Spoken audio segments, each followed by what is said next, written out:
Hello and welcome back to the All Around Access podcast. Now, you might notice something a little bit different today. My co-host Dom isn't with me, but I do have someone else here that I'm going to be chatting to.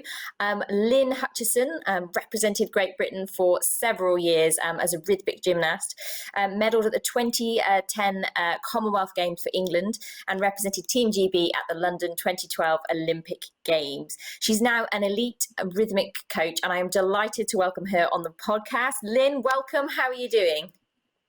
Hi, I'm good, thank you. Thanks for having me on. That's okay. I know it's quite a busy time for you at the moment, so thanks for taking the time out to chat to us. So we're going to cover a few different topics today. We're going to look ahead to the Rhythmic European Championships following the team announcement last week. We'll also touch on a great artistic European Championships and for the team, and also touch on a little bit about the Olympic Games that are obviously going to take place this summer.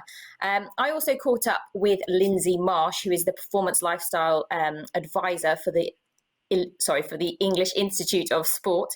She works with several of the British gymnasts. We're going to be releasing this episode during Mental Health Awareness Week. So we sat down and talked all things mental well-being. But firstly, Lynne, it's been a little while since you retired from competing. So how's the transition been from gymnast to coach, and what made you get into coaching? I think the initial transition was really smooth because I was already coaching alongside my training towards the end of my career. I'd say in the last few years, it's become a lot more challenging because I'm doing it full time, and I've been lucky enough to be in a role where I can help the national team, and I'm also part of the England national coaching team, so the responsibilities are much bigger and keeps me very busy.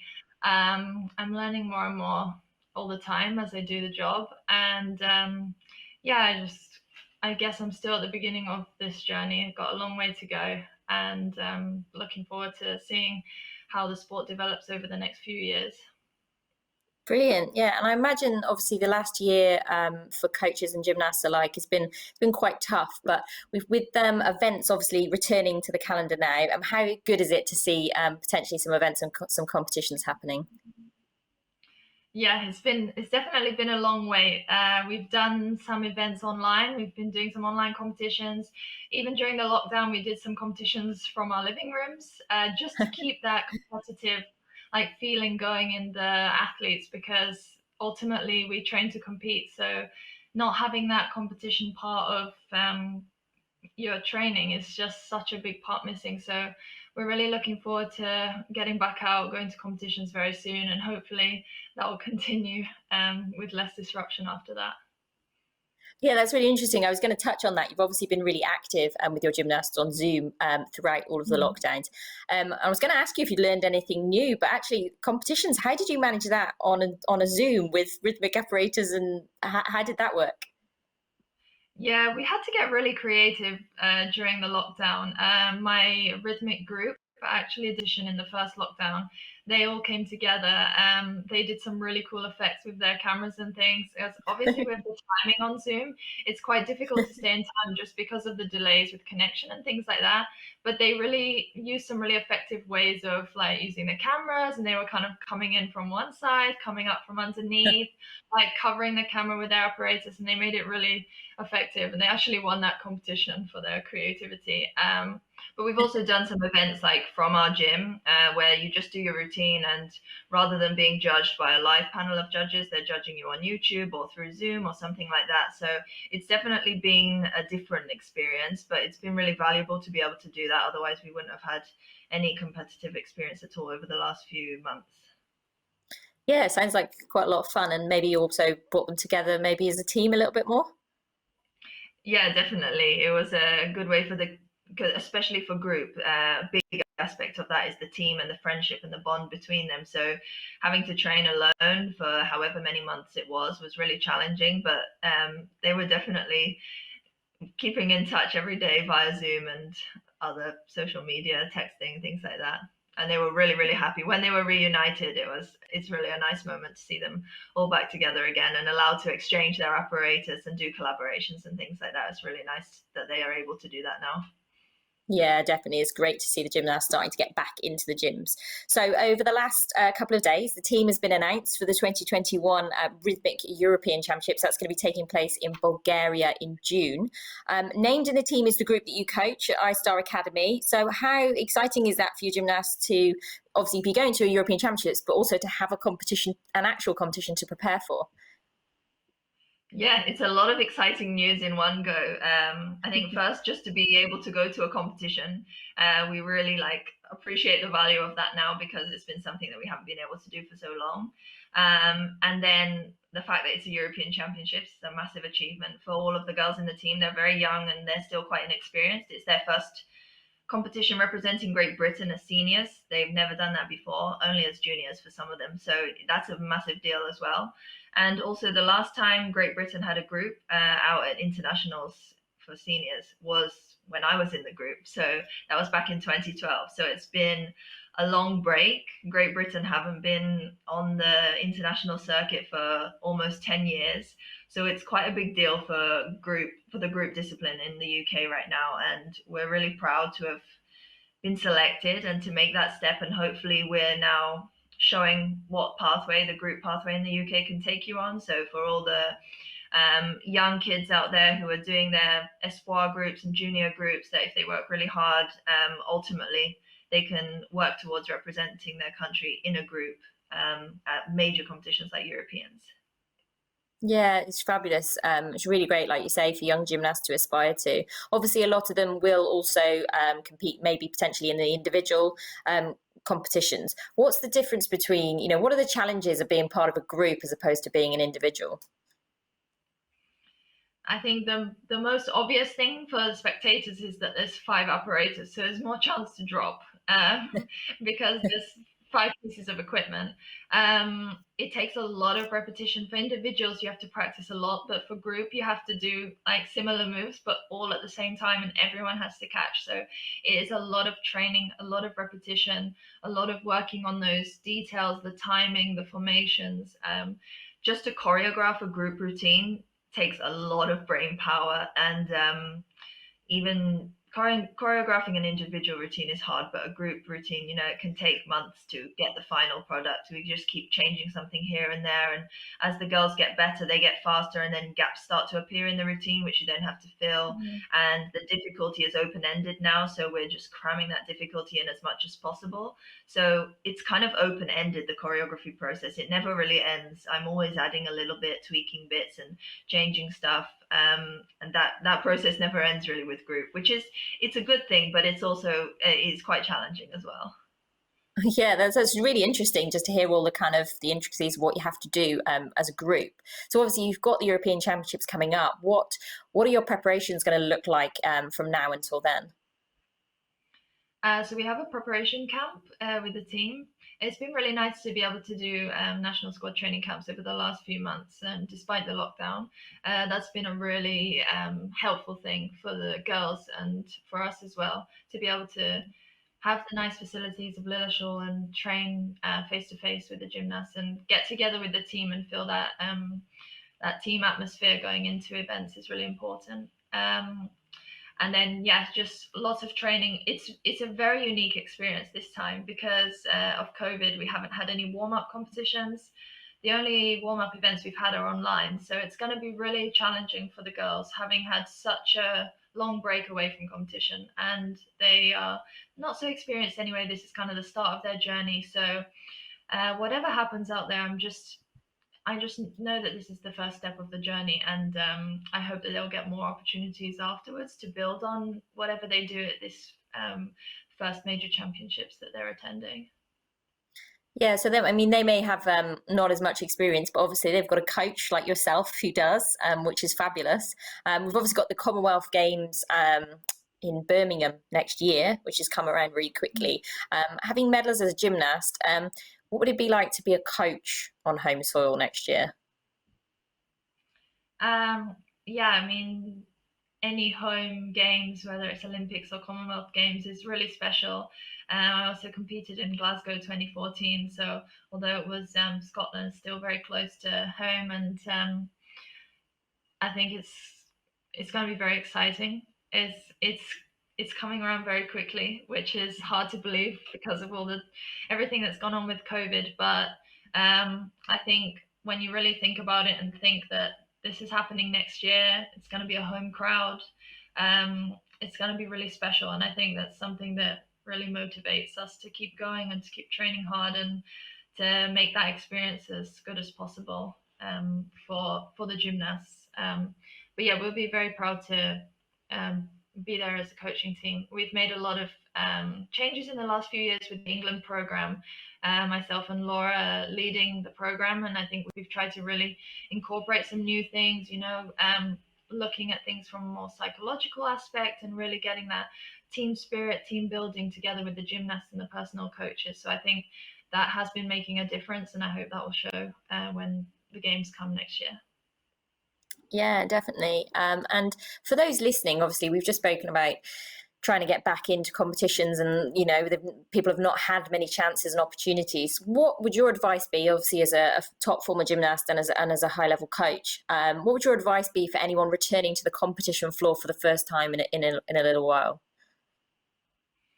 I think it's just to remember how much it means to you. I think we didn't appreciate how valuable competitions are until we didn't have the chance to compete anymore. And of course, it's really easy to get overwhelmed, to become very nervous and maybe put a lot of pressure on yourself, or even not just feel unprepared because it's been so long. But a lot of people are in the same position, so don't be too hard on yourself. I think it also really helps to kind of get ready to compete again. So as most gymnasts have like some rituals and routines that they do, getting the leotards ready, for rhythmic, we have to make sure all of our apparatus is like taped up and ready to go, and having your toe shoes and your hair and makeup routine, all of that kind of stuff. If you're prepared with all of that, you kind of start to feel like you're ready to compete. And I think that's one step that you can do without even being in the gym. So when the time comes and when the competition is confirmed, you're already ready to go, and you don't have to start panicking and being like, oh, well, I've grown so much in lockdown, because a lot of the younger gymnasts, they've grown so much over the last year. The leotards might not fit them anymore. So just make sure you're competition ready, and then when it comes, just enjoy it. Yeah, definitely. There's great advice there. And I think one of the main points as well is knowing that you're not alone. And everybody, even obviously your top gymnasts, are still having to get used to that. So that's great. So looking ahead then for the Europeans, we've also obviously got the individual event. So competing, we've got Marfa Ekimova, we've got Gemma Frizzell and Alice Leaper. For those listening, what can they expect to see from the British gymnasts at these championships? I think the individual squad is really varied, and we've got 3 very different gymnasts. Gemma is the most experienced one. She has got Commonwealth Games and a World Championships under her belt. She's a really exciting gymnast to watch. She's very dynamic and dramatic on the floor, and she throws sky high and does a lot of things underneath, a lot of tricks. I mean, all the girls are doing a lot of tricks now because it's so important to get their difficulty scores up. And then you've got Marfa, she's the youngest. She's just come up from junior level. She's got a really exciting future ahead of her, and her routines are jam-packed with lots of things. She's super speedy on the floor, so blink and you'll miss something from her. And then you've got Alice. She's super solid, consistent, hard-working gymnast. Again, she's got loads of stuff crammed in her routine. She's very good with the club. She's got so many small tricks, big throws, and things like that you can look out for. So I'm really looking forward to, like, as a team, how each one is going to bring something different to the table, and hopefully they'll post a good score as a team together. Brilliant. Well, that's a great insight. So it's going to be an exciting championships. We can't wait for it. As well as the rhythmic team announcement this week, the British team is also just about to be announced for the acrobatic world championships. At the time of recording this, it hasn't been announced yet, but keep checking the British Gymnastics website for all of the latest news on who has made the team.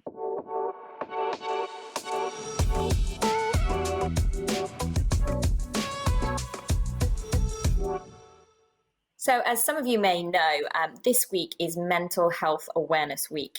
Lindsay Marsh is a performance lifestyle advisor for the English Institute of Sport. She works closely with some of the British gymnasts, and I caught up with her earlier to find out a little more about her role and to discuss all things mental well-being.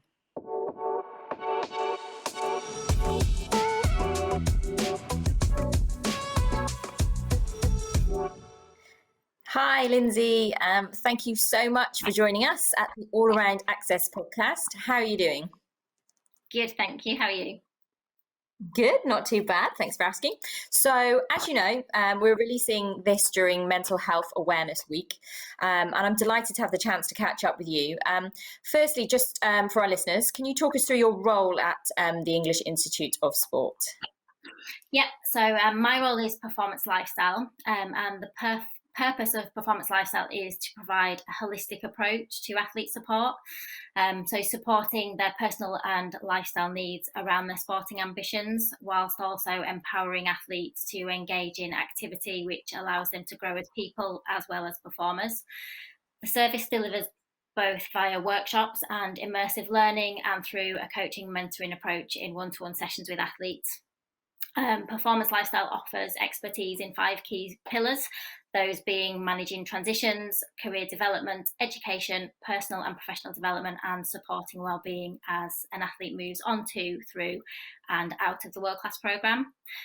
Within this, there's naturally a big focus on working proactively to ensure athletes are looking towards and planning for the future beyond their time as an elite gymnast, aiming for the transition to be as smooth as possible, and for the gymnast to continue to enjoy as much success beyond their sporting career as they have throughout it.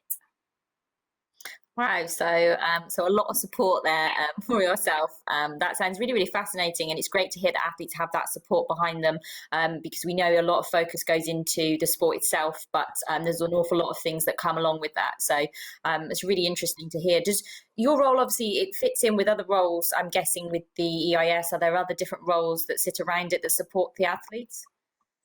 Yep, so the performance lifestyle team works collaboratively with coaches and support staff as part of the integrated multidisciplinary team, and we work to minimise potential concerns, conflicts and distractions, all of which can be detrimental to both performance and personal life. Performance lifestyle can impact on and cross over with a number of different disciplines within the English Institute of Sport, most commonly psychology and medical, as part of the mental health support space. The service therefore works with the whole of the sports science and medicine team to provide and input a performance lifestyle view where appropriate, both proactively through education sessions and workshops, and sometimes reactively where multidisciplinary support is required to give the athlete the holistic support they need for their well-being and performance. We meet regularly as a whole team to kind of share our thoughts, ideas to best support the gymnast development. So we're quite lucky in that we work very closely as a team together. Oh, fabulous. Yeah. And so you really see there the team behind the team. A lot of people talk about that a lot, don't they, when they celebrate themselves and the success they've had. So it's great to hear how much is going on behind the scenes, and obviously there's a lot of hard work that goes into that. What are the challenges that you perhaps come across in the sport of gymnastics? I think with gymnastics being an early maturation sport, many of the gymnasts are engaged with education whilst they're working towards their key performance years within the sport. As you can imagine, this can be a very challenging time for an individual working towards significant competitions, whilst also trying to achieve in their exams. Not only is it challenging from a practical perspective in terms of managing a lot of things at once and learning to prioritise, but equally with multiple potential high stress events in a short space of time, it can be difficult to maintain positive mental health and well-being.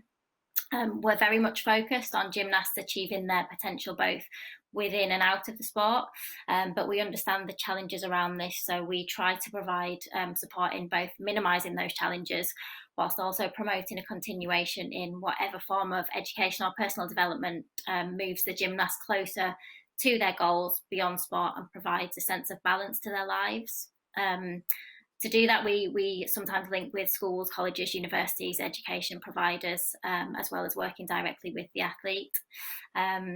Being an elite gymnast takes a huge amount of time and commitment, and personal development can often be compromised as a result of this. So we try to work to put as many methods and resources in place to allow flexible and appropriate development opportunities to assist gymnasts with that and promote well-being both during their time on and beyond the world-class programme. Yeah, so it's great to hear that they've got that support. As you say, I'm sure there's many young gymnasts listening today that have to balance schoolwork, whatever level they're doing, even if they're doing plenty of different sports as well. So it's great to hear that if you're listening and that's you, you're not alone. So it's looking to get that support to make sure you get a good balance.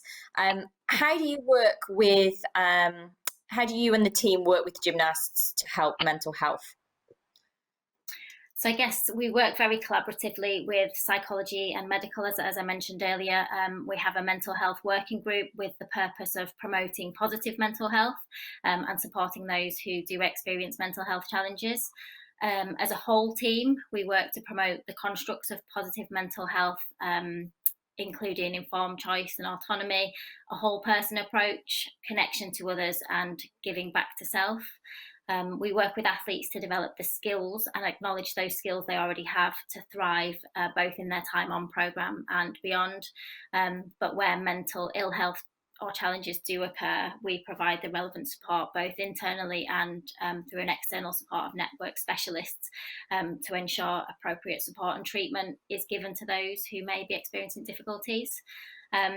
We invest time in building relationships with athletes so they feel comfortable in sharing the challenges they might be facing, and a safe space in which to discuss how they feel they might best approach these challenges. And in addition, we work with both the athlete ambassadors and the athlete rep group to help athletes discuss in their own space their views on a range of topics and potential solutions they see that would help them in both performance and wellbeing terms. So hopefully all those things kind of work to promote kind of positive mental health within the environment, within the athletes. Yeah, it sounds like, again, a great amount of support from the team. So obviously you mentioned, and you touched on this earlier, gymnasts can start at quite an early age.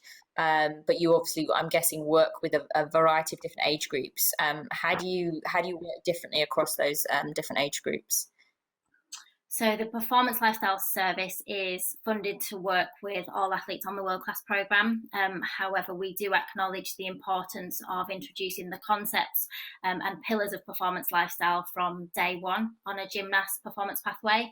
So we work with the pathway team to provide age and appropriate messages and resources. And as an athlete progresses through the pathway, they'll follow a series of performance lifestyle workshops, activities that will be tailored to help them develop the skills both for the stage of the pathway they're at and prepare for the next stage. At a senior level, a larger proportion of the work that we do is done through one-to-one sessions with gymnasts, although we do still deliver a range of workshops that are appropriate for all of the group. At the core of performance lifestyle is coaching and mentoring, so positively challenging, encouraging and empowering athletes to formulate the best decisions and solutions to whatever challenges they might be facing. But given, like you say, that we work with such a range of ages and a younger population of athletes, we do involve and communicate with parents in the work that we do in performance lifestyle. Fabulous. So again, obviously we talked about the age groups and balance is needed with the work that they're doing in terms of the school work. There's often the case with some of the younger gymnasts. How important is it that they balance their lives outside of the gym? Because obviously, school is one aspect, but gymnastics, there's a lot of hours involved in the sport. And I know a lot of the kids love being in the gym, but how is it best to balance the outside world and their outside lives? Well, it is an extremely important area, that area of balance. We know that historically athletes in many sports, not just in gymnastics, have compromised what they do outside of their sport to try and optimise their chances of success within the sport and perform at the best. And in fact, this can actually do the opposite and put too much pressure on performance to the detriment of both performance and well-being.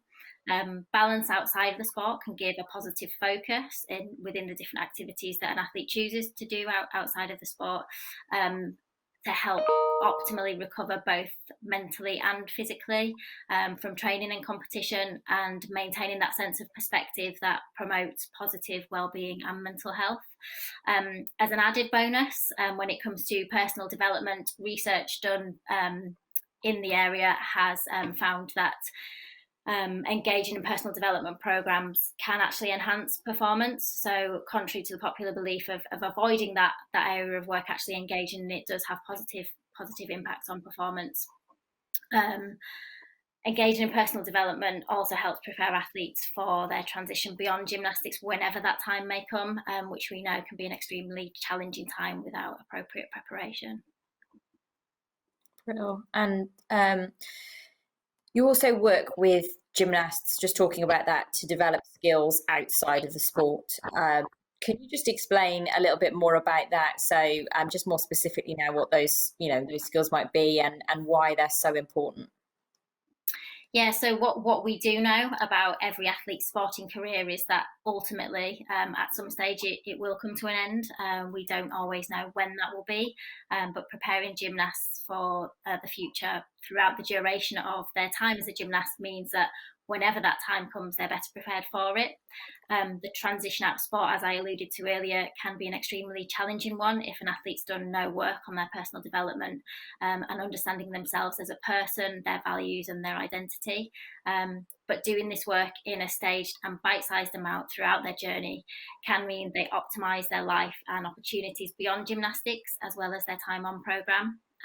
It is important to say that gymnasts develop a multitude of skills as an elite athlete that are also key life skills and highly sought after when it comes to many walks of employment. So while some of the work that Performance Lifestyle does is on developing new skills, some is also on reflecting on the skills that an athlete has gained and ensuring that they acknowledge and can articulate these skills so that they can draw on them in a range of different experiences and environments, and don't just associate those skills as being an athlete and don't acknowledge that being an athlete brings with it a whole host of skills that they are naturally developing. Brill. Well, thank you, Lindsay. It's just really fascinating to hear. We obviously see that, the finished product, as it were, with the gymnast out on the big stage competing their routines. They really are superhuman. They have to balance all sorts of things, but it's so great to hear from the team, behind the team, as it were. It sounds like you're doing some fantastic work with the athletes. So thank you. Thanks for sharing your knowledge with us today. And thanks for giving us a little bit of insight into that area. And yeah, good luck with all the work you're doing moving forwards with the gymnast. And thanks for joining us.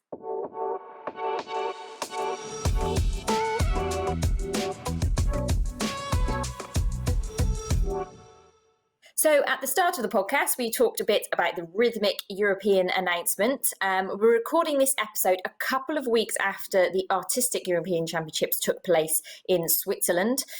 Just a quick recap. Jessica Gadarova, competing at her first major championships, had a brilliant week, winning all-around bronze before going on to win silver on vault and gold on the floor. Jo Fraser won bronze in the pommel horse final. Gianni Regini Moran won bronze in the vault final. And Amelie Morgan won bronze in the uneven bars final. So Lynn, obviously it was great to see the Artistic European Championships on the television. Do you get to watch much of the gymnastics when it's on TV? Do you enjoy it? Yeah, it's good to see. I mean, at the moment, it's good to see any live sport back on the TV. We definitely missed that over the last few months, but it was really great to see the artistic team doing so well, especially Jessica. It was quite emotional to see her win on floor. You could really see like how much it meant to her, and I think all athletes can relate to that feeling of when you've worked really hard and done all the hard work behind the scenes that no one sees, and when it all comes together at the right moment, it's the reason why we all train. So it's great to see that moment coming to life for someone. Yeah, definitely. It was a really encouraging start for those competing. And it could be a huge year for some, obviously, with the Olympic Games coming up. So we're going to go back to 2012 and the London Olympics. So for you, how was it competing and what did it mean to you to compete at an Olympic Games? I think everyone dreams of competing at the Olympic Games if you're doing any sport, and something that all my friends used to ask me from a young age when they knew I was a gymnast. So, are you going to the Olympics? Are you going to the Olympics? And it was amazing just literally a few weeks before the Olympics to finally be able to say, yes, I am actually. And the Olympics itself was definitely the best week of my life. It went so quickly, but I remember it really well, and every part of it was so special. Not just the competition, but being a part of the bigger Team GB, being in the athlete village, having the home crowd support, and just walking around London and having the whole city be so supportive and so patriotic at that time. It was really a special moment for the whole country, and I'm so really, really grateful that I was a part of it. And if you had to pick one moment, so you've just mentioned a whole host of moments there, and it sounds like an incredible experience. I'm sure our athletes can't wait. But if you had to pick one moment that just sticks out for you and that you really remember, what would that be? Definitely that moment when you're selected and the news is announced to the whole country, and you get your kit and you're finally accepted into that bigger team. I think Team GB really make you feel a part of something bigger than just your own team within like British Gymnastics, say. So being a part of that bigger team, going to the kitting out, seeing all of the inspirational quotes around, and meeting the athletes who maybe have done an Olympics before, it just makes you feel so many emotions, and you learn so much from it, and you really feel like you've got a big team and a country behind you, and that's something that's really unique to the Olympics. It's not something that you get if you're selected for World Championships or something like that. So being a part of that big special team, and I think I'm biased, but I do think Team GB is pretty special and has a really good team spirit. That was one of the highlights for me, one of the things that stick in my head. No, that's really nice. I think obviously we've just talked about Team GB, but the games this year will take place in Tokyo, Japan, and that's a pretty close place to your heart, isn't it? Yeah, so I was born in Tokyo, and half of my family live there. I absolutely love it. London and Tokyo are my favorite cities in the world. So it almost feels, I guess, like a second home games almost. It's a shame that it's had to be postponed because of COVID and everything, because I'm really certain that Japan would have done it really, really well. But I'm sure they're going to do their very best to make it a special experience for the athletes despite everything that's going on. And I'm really looking forward to following and supporting it. And yeah, Tokyo and Japan are awesome places. You can't really get much more different. Like Japan is so different to the UK, but yeah, I'm excited for the world to see it. I'm excited for all the athletes to experience a bit of the Japanese culture and all the special things that it has to offer. Yeah, it's going to be incredible. So we thought, just to finish off, just for a bit of fun, we wondered if you could teach, I say us, me, our audience, a little Japanese. So we've got a couple of gymnastics phrases that hopefully, I don't know how easy they are.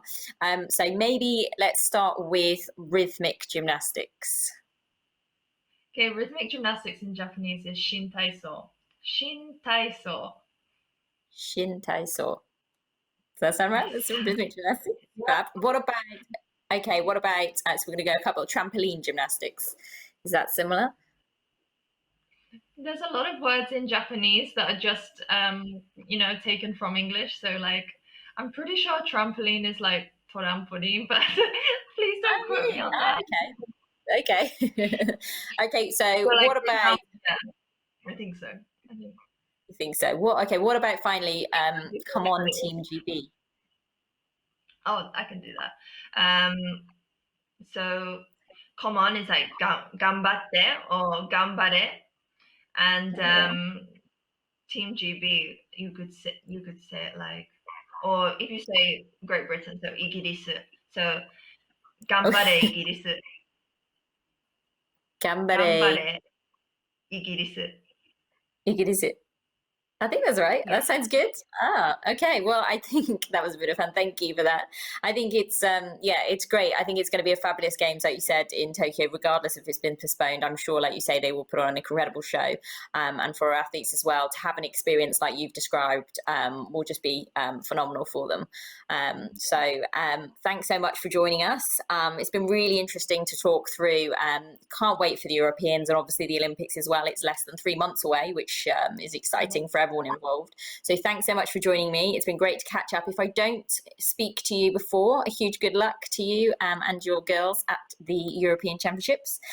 We'd also like to say good luck to all of the gymnasts aiming to be selected for the Olympics. Towards the end of May, we should know the names of those that are going to compete. So we'll be back then for another podcast. But thank you, Lynne. Thanks for joining us. And we'll see you all very soon. Thanks for listening.